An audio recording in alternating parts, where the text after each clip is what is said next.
ଆପଣ କିଛି ଭାବି ପାରୁନାହାନ୍ତି ଡିନରରେ କ'ଣ କରିବେ ଆଉ କାଲି ଆପଣ ଛୁଆମାନଙ୍କ ଲଞ୍ଚ ବକ୍ସରେ କ'ଣ ଦେବେ ତ ଆପଣମାନଙ୍କ ପାଇଁ ମୁଁ ମେକ୍ସିକନ୍ ଟାକୋ ନେଇକି ଆସିଛି।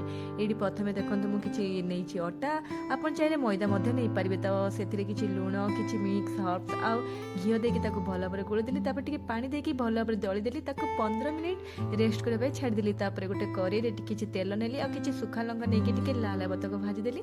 ତାପରେ ସେଥିରେ କିଛି ଲୁଣ ଦେଇକି ତାକୁ ଭଲ ଭାବରେ ମୁଁ କ୍ରସ୍ କରିଦେଲି। କ୍ରସ୍ କରିସାରିଲା ପରେ ସେଇ କରେଇରେ ଆଉ ଟିକେ ତେଲ ଦେଇକି ପିଆଜକୁ ଭାଜିଦେଲି ଲାଲ ହେବା ତକ। ଯେତେବେଳେ ଲାଲ ହେଇଗଲା ମୁଁ ଏଇଠି ଦୁଇଟା ମ୍ୟାସ୍ କରିଥିବା ଆଳୁ, ସିଝା ଆଳୁକୁ ପକେଇକି ସେଥିରେ ଲୁଣ, ମିକ୍ସ ହର୍ବ ଆଉ ଯେଉଁ ଲଙ୍କା ଗୁଣ୍ଡକୁ ଦେଇକି ଭଲ ଭାବରେ ମିଶେଇଦେଲି। ତାପରେ ଗ୍ୟାସ୍ ଅଫ୍ କରିକି କିଛି ଚାଟ୍ ମସଲା, କିଛି ଧନିଆ ପତ୍ର ଆଉ ଲାଷ୍ଟ ଟିକେ ଲେମ୍ବୁ ରସ ଦେଇକି ତାକୁ ମୁଁ ଭଲ ଭାବରେ ଫେର ଗୋଳି ଗୋଳା ଦେଲି।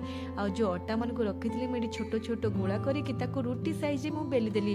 ଆପଣ ଯେତେବେଳେ ବେଲିବେ ବେଶୀ ପତଳା କରିବେନି କି ବେଶୀ ମୋଟା କରିବେନି, ରୁଟିଠୁ ଟିକେ ଛୋଟ ଆକାରରେ ବେଲିବେ। ତାପରେ ଏଇଠି ମୁଁ ଦେଖନ୍ତୁ ସବୁ ବେଲି ବୁଲା ସାରିଲା ପରେ ଗୋଟେ ତାୱାରେ ସବୁ ରୁଟିକୁ ଟିକେ ମୁଁ ହାଲକା ହାଲକା ସେକିଦେଲି। ତାପରେ ସେଥିରେ ମୁଁ ପିଜା ସସ୍କୁ ଟିକେ ପକେଇକି ସ୍ପ୍ରେଡ୍ କରିଦେଲି। ଆପଣମାନେ ଚାହିଁଲେ ଟମାଟର ସସ୍ ମଧ୍ୟ ଦେଇପାରିବେ। ତାପରେ ସେଠି କିଛି ମୁଁ ଚିଜ୍ ଦେଇଦେଲି ଆଉ କିଛି ଯେଉଁ କଷା ହେଇଥିବା ଆଳୁ ପକେଇକି ତାପରେ ଆଉ ଟିକେ ଚିଜ୍ ଦେଇ ତାକୁ ମୁଁ ଫୋଲ୍ଡ କରିଦେଲି। ଏଇଠି ଦେଖନ୍ତୁ ମୁଁ ଏଇଠି ଗ୍ରିଲ୍ ବେସ୍ରେ କିଛି ଦେଇଦେଲି ଟିକେ ବଟର। ତାପରେ ଯେଉଁ ଟାକୋ ମାନେ ରଖା ହେଇଥିଲା ସେ ସବୁକୁ ମୁଁ ଟିକେ ଏପଟ ସେପଟ କରି ସେକିଦେଲି।